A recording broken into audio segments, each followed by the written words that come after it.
What's up, guys? I'm Golf WRX editor Andrew Tursky, and I'm here with skateboarding legend Tony Hawk. Tony, thanks for joining us. Thanks for having me. What's your relationship like with golf?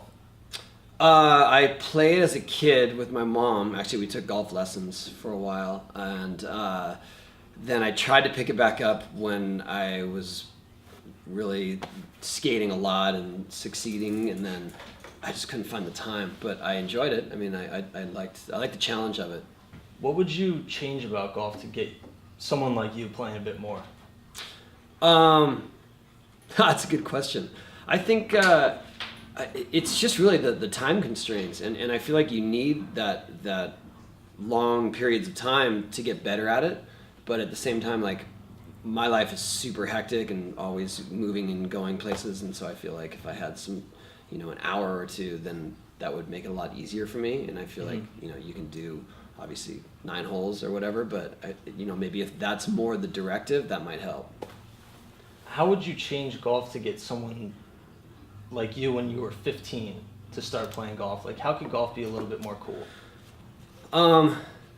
I think maybe just to highlight the social aspect of it, because I feel like that gets kind of lost on kids, that you actually have this time to hang out with your friends and you have a couple hours to really joke around and do whatever, but play it seriously, because I feel like that is sort of not the goal.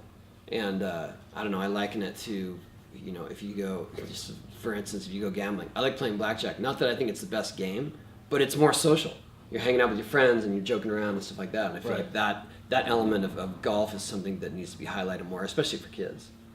What's the connection with skateboarding and golf? Like, all the young skateboarders coming up right now are playing golf, and they're two seemingly opposite sports. So what's the connection there with skate culture and golf? I think it's just the challenge. I think the golf is constantly challenging. No matter how good you are at it, you can improve your game. And the same goes for skateboarding. And the idea that it's an individual pursuit. Sure, you're competing against other people and you're trying to get better scores, but at the same time, you can always just do it yourself and try to get better at it. And that is definitely the attitude for skating. That's the mindset. Right.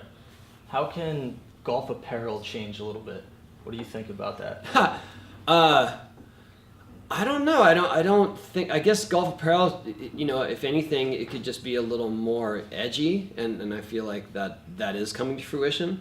But before, it was definitely uniform, and it was like, this is what you wear, and this is the look, collared shirt, and this is how you had to like fit into this mold, and I feel like that is changing quite a bit. Right.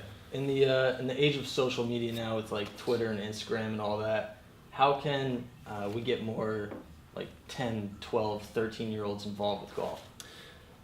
I think it would be through the influencers that they follow, and the people that do play golf, maybe that don't promote it, maybe that do it, but they're not making a big deal about it, and trying to bring that more to the forefront of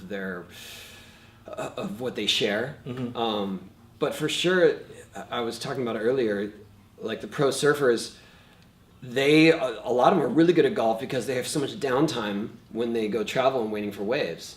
And I feel like if they were to sort of promote that a little more, that's what they're into, that more kids would get into it, because those are their heroes. Right. Well, do us a favor, next time you're at the range, throw it up on Instagram. Yeah, I'm definitely not the most adept at golf, but I don't mind hitting balls and not chasing them.